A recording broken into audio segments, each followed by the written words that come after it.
ang West Philippine Sea ay hindi katang-isip natin lamang. Ito ay atin. Ito ay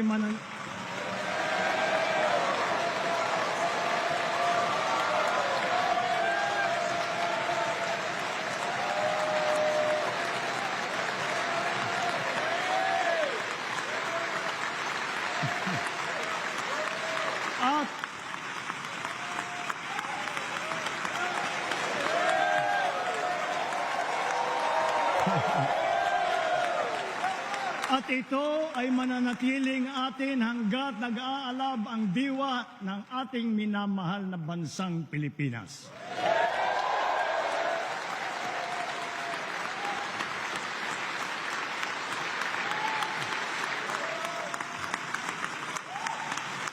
Pagtitibayin at palalaguin natin ang kamalayan at kaalaman ng buong bansa at titiyakin na maipapasa natin ito sa kabataan at ating susunod na mga salinlahi.